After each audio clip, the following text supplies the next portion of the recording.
Welcome to Suthar agri point. Suthar agri point के YouTube channel में आप सभी का स्वागत है। आज हम पढ़ेंगे BSc agriculture part first semester first का एग्रोन 111 यानी फंडामेंटल ऑफ एग्रोनॉमी।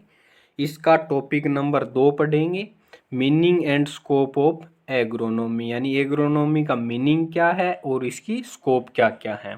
तो इसके लिए आप सबसे पहले हमारे चैनल को लाइक करें और वीडियो को लाइक करें, चैनल को सब्सक्राइब करें और शेयर करें। और ऐसी ही हम पीडीएफ बना के आपको पढ़ाते रहेंगे। तो इस पीडीएफ का लिंक आपको डिस्क्रिप्शन में दिया हुआ है। इसके अलावा अगर आप इसे हमारे व्हाट्सएप ग्रुप और टेलीग्राम चैनल से प्राप्त कर सकते हैं। लेट्स स्टार्ट, अपना टॉपिक शुरू करते हैं। आज का टॉपिक है एग्रोनॉमी। तो अभी एग्रोनॉमी में सबसे पहले बेसिक इन्फॉर्मेशन ऑफ एग्रोनॉमी यानी एग्रोनॉमी शब्द कैसे बना है तो इसके बारे में जान लेते हैं। तो एग्रोनॉमी दो शब्दों से मिलकर बना रहता है, एग्रोस और नोमोस। एग्रोज का अर्थ होता है फील्ड यानी खेत, और टू मैनेज का होता है, नोमोस का टू मैनेज यानी प्रबंधन करना या अध्ययन करना, आप जो भी मान सकते हैं। यह एक ग्रीक वर्ड है एग्रोनॉमी। ठीक है, तो अब नेक्स्ट अपना चलते हैं मीनिंग। तो ये हो गया आपका इंग्लिश में। इंग्लिश में यह है कि the terms agronomy is divided from the Greek word यानी यह ग्रीक वर्ड से मिलकर बनी है। वर्ड कौन सी है? एग्रोज विच मीन्स फील्ड यानी एग्रोज का अर्थ हो गया खेत, एंड नोमोस मीन यानी टू मैनेज, और together is known as a field management, इन्हें एक साथ में फील्ड मैनेजमेंट कह सकते हैं। तो technically it's mean the principles and practices of soil water crop management, soil water crop management, that's is why it is known as the art of managing field यानी the art of managing field को ही क्या कहते हैं? Agronomy. तो ये हो गई आपकी इंग्लिश में डेफिनेशन। अब देख लेते हैं हिंदी में इसका मीनिंग क्या है। यानी सस्य विज्ञान, कृषि विज्ञान। देखो, सस्य विज्ञान यानी एग्रोनॉमी शब्द ग्रीक भाषा के एग्रोस और नोमोस से मिलकर बना है, जिसका शाब्दिक अर्थ क्रमशः है फील्ड यानी भूमि, टू मैनेज यानी प्रबंधन करना। अर्थात एग्रोनॉमी का शाब्दिक अर्थ क्या हो गया? फील्ड मैनेजमेंट या भूमि प्रबंधन। तो अब इसकी देख लेते हैं डेफिनेशन। अभी डेफिनेशन क्या है? Agronomy is the art and underlying science in the production and improvement of field crop with the efficient use of soil fertility, water, labour and other factors related to crop production. यानी crop production से संबंधित सभी फैक्टरों यानी सभी कारकों के समन्वित use को अपनाने का या समझने की एक आर्ट और कला है, यानी कला और विज्ञान क्या है? एग्रोनॉमी है।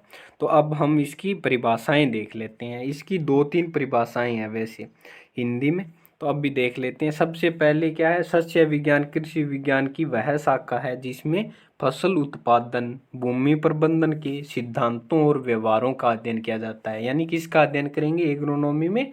सिद्धांतों और व्यवहारों का अध्ययन करेंगे। किसके? भूमि प्रबंधन के। दूसरी परिभाषा हो गई भूमि प्रबंधन एवं फसलों की वैज्ञानिक खेती के अध्ययन को क्या कहते हैं?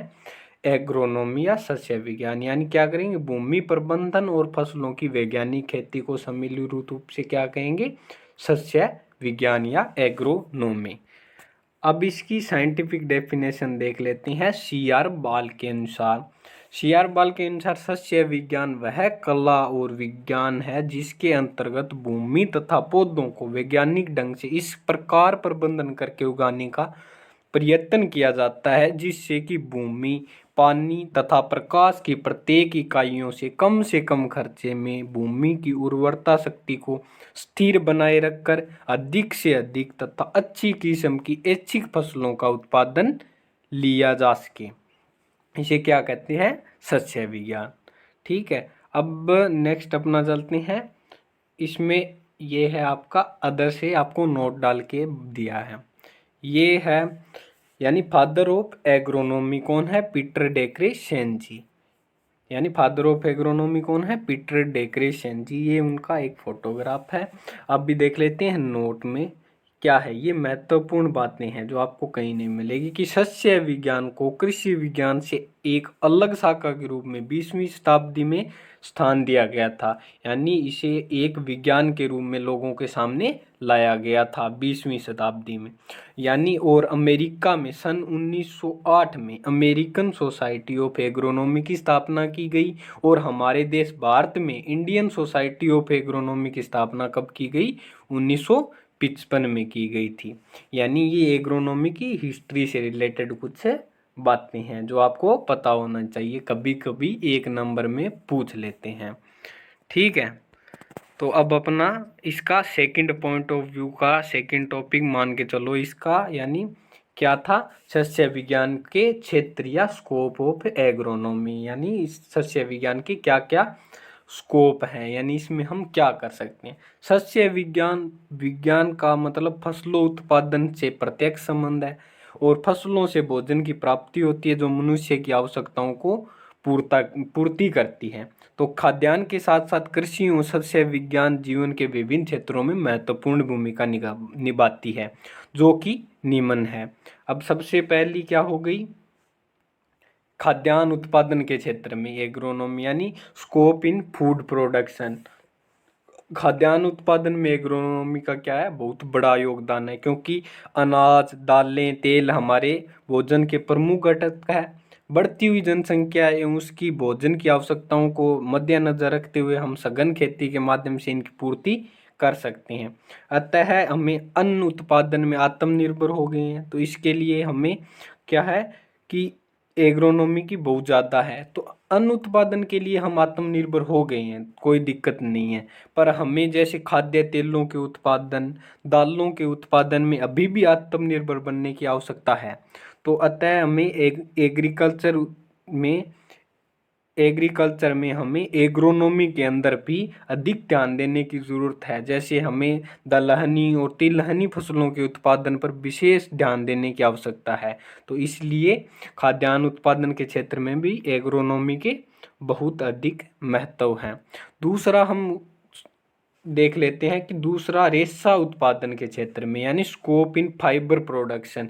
यानी जैसे रेशे के उत्पादन के भी हमें बहुत ज़्यादा आवश्यकता है, जो कि हमारी एग्रोनॉमी से पूरी हो सकती है। जैसे कपास, जूट एवं सनई हमारे देश में उगाए जाने वाले प्रमुख रेशों वाली फसलें हैं। तो इन फसलों का उत्पादन बढ़ाकर हम न केवल वस्त्र उद्योग एवं अन्य उद्योगों को कच्चा माल उपलब्ध करा सकते हैं, परंतु रेशे का निर्यात करके हम विदेशी मुद्रा भी अर्जित कर सकते हैं, जिससे हमारे आबादी के वस्त्र की समस्या हल होगी और भारत की जीडीपी में भी अपना योगदान महत्वपूर्ण होगा। इसलिए भी हमें एग्रोनॉमी के बढ़ावा देने की ज़रूरत है, यानी इसमें हमें वर्क करने की आवश्यकता है। तो ये भी एक एग्रोनॉमी का बहुत अच्छा स्कोप है। तो और तीसरा अपना महत्वपूर्ण स्कोप है चारा उत्पादन में, यानी पशु चारा उत्पादन के क्षेत्र में, यानी स्कोप इन फोडर प्रोडक्शन, यानी स्कोप इन फोडर प्रोडक्शन। तो यानी क्या है कि विश्व के कुल भौगोलिक क्षेत्र में भारत के पास 2% क्षेत्रफल क्या है? 2% क्षेत्रफल है, परंतु विश्व के कुछ पशु उत्पादन से 15% सकल पशु उत्पादन क्या है? भारतवर्ष में ही है। तो इससे आशय यह है कि भारत में विशाल पशुधन को चारा उत्पादन कराना एक बहुत बड़ी समस्या है, क्योंकि यहाँ पे पशुपालन बहुत बड़ा स्तर पर किया जाता है। तो हमें चारे की भी आवश्यकता बहुत बड़े स्तर पर करनी पड़ेगी। तो इस समस्या के हल करने के लिए हमें भूमि के लगभग कितने 4% भाग पर चारा उत्पादन करना पड़ेगा। तो इसके लिए हमें क्या करना चाहिए? इसके लिए हमें एग्रोनॉमी को डेवलप करना होगा, जिससे क्या है कि हमारे देश की में कृषि आधारित, पशु आधारित अन्य उद्योगों में पशुओं को उचित पोषण प्रदान करने हेतु हमें चारे की आवश्यकताओं को पूरा करने के लिए हमें चारे के लिए अधिक क्षेत्र की आवश्यकता होगी। तो वो हमें बढ़ाना पड़ेगा, जिससे क्या है कि हमें पशुपालन करने में सहायता मिलेगी। दूसरा, चमड़ा उद्योग एवं डेयरियों को बढ़ाने में एग्रोनॉमी हमें अवसर प्रदान करेगी, क्योंकि अगर हमारे पास उपलब्ध मात्रा में चारा उत्पादन करने के लिए क्षेत्र है तो हम इसमें अधिक डेवलप कर सकेंगे, जैसे डेयरी उद्योग में अधिक डेवलप कर सकेंगे और चमड़ा उत्पादन में, ऊन उत्पादन में आदि में हम क्या है कि अपना आत्मनिर्भर बन जाएंगे, क्योंकि पशुओं को भी खाने के लिए क्या है, चारे की आवश्यकता होती है। नेक्स्ट है रोजगार के अंदर एग्रोनॉमी की किस प्रकार सहायता करती है, यानी स्कोप ऑफ एम्प्लॉयमेंट। एम्प्लॉयमेंट में एग्रोनॉमी की क्या स्कोप है। हमारे देश की जनसंख्या का लगभग 70% भाग गाँवों में निवास करता है, जिनकी मुख्य व्यवसाय क्या है, खेती। और खेती में भी हम कौन सी खेती ज़्यादा करते हैं, फसल उत्पादन की। यानी हम ऐसे मान के चलिए, आप हॉर्टिकल्चर वगैरह में इतना ध्यान नहीं देते जितना गांव के लोग फसल उत्पादन में देते हैं। तो इसके लिए हमें फसल आधारित उद्योग धंधों के माध्यम से रोजगार के अवसर पैदा हो रहे हैं। तो इसके लिए हमें क्या है कि फसल उत्पादन के क्षेत्र में आदान यानी इनपुट्स हम उपलब्ध कराएंगे, जिससे कि हमारा व्यवसाय बढ़ेगा।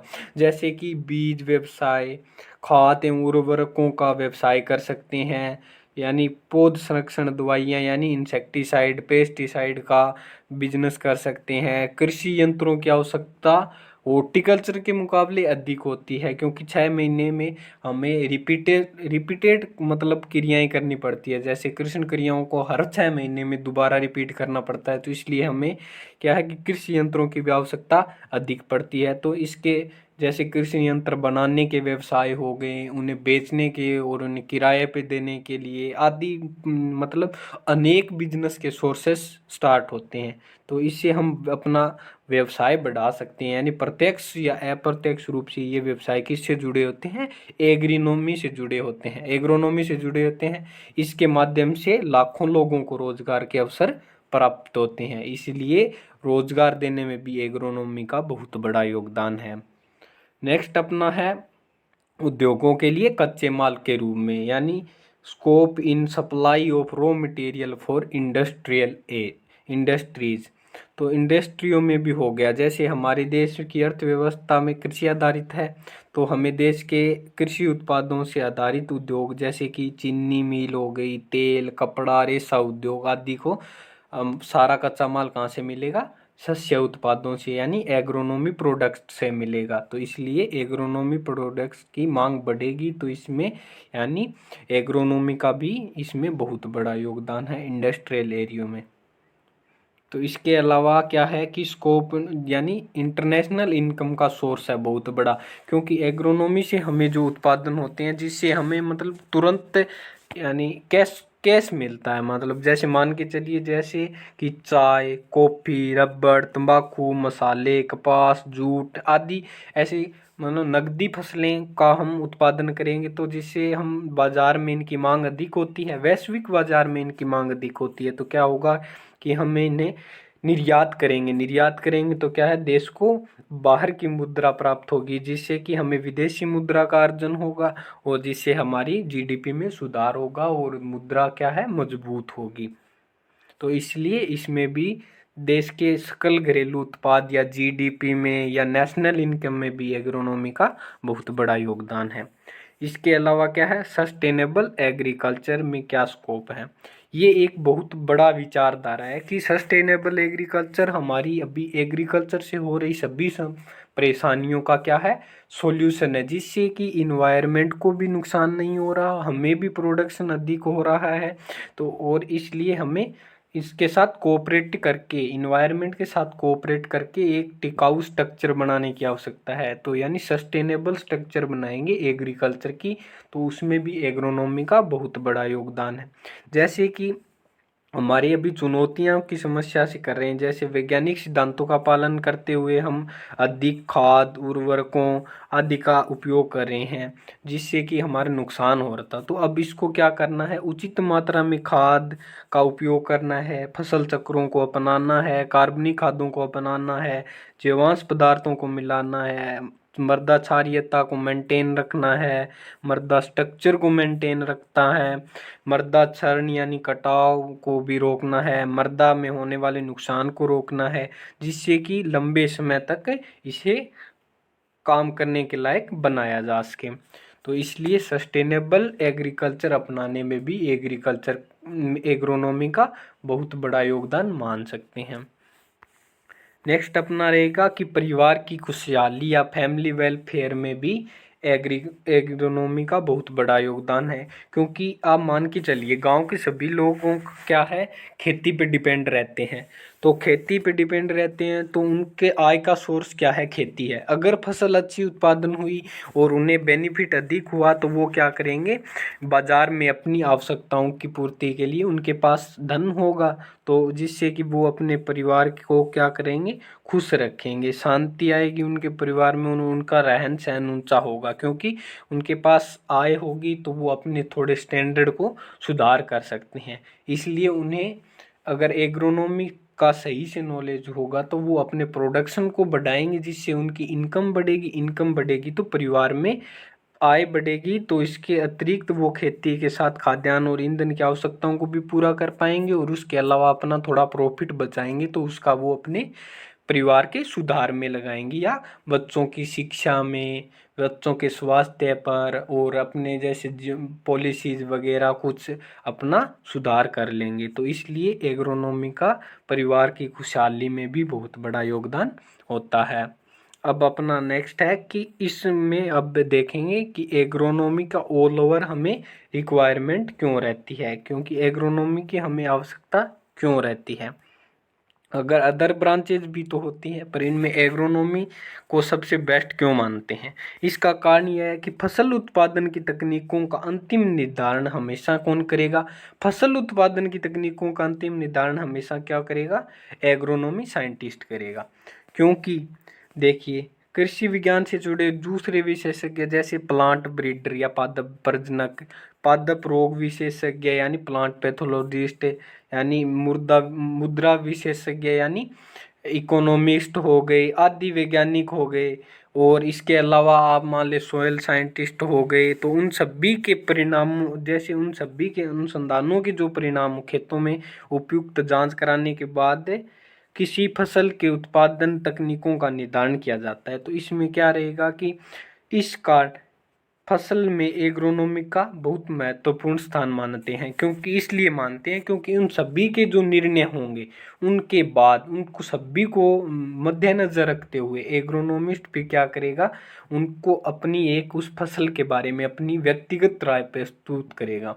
तो इसलिए एग्रोनॉमी का एक महत्वपूर्ण स्थान है, क्योंकि फसल उत्पादन में सभी प्रकार की क्रियाओं का सम्मिलित रूप से अध्ययन करते हैं। तो एक अच्छे सस्य वैज्ञानिक को हमेशा सभी फसलों की सभी प्रकार की जानकारियों का जानकार होना चाहिए, जैसे कि प्लांट ब्रीडिंग से रिलेटेड, प्लांट पैथोलॉजी से रिलेटेड और प्लांट प्रोटेक्शन से रिलेटेड सभी मतलब सभी ब्रांचों का कंबाइंड ज्ञान होना चाहिए, वही एक अच्छा एग्रोनॉमिस्ट बन सकता है। तो ये आज के टॉपिक में हमने क्या क्या पढ़ा कि एग्रोनॉमी के मीनिंग पढ़े, फिर उसका कॉन्सेप्ट पढ़ा, उसकी डेफिनेशन पढ़ी और उसके स्कोप पढ़े।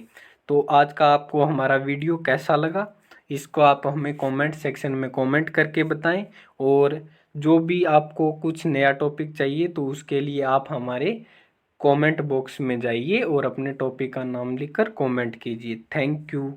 और आप हमारे चैनल को सब्सक्राइब करें और शेयर करें, सबसे ज़्यादा से ज़्यादा शेयर करें। धन्यवाद।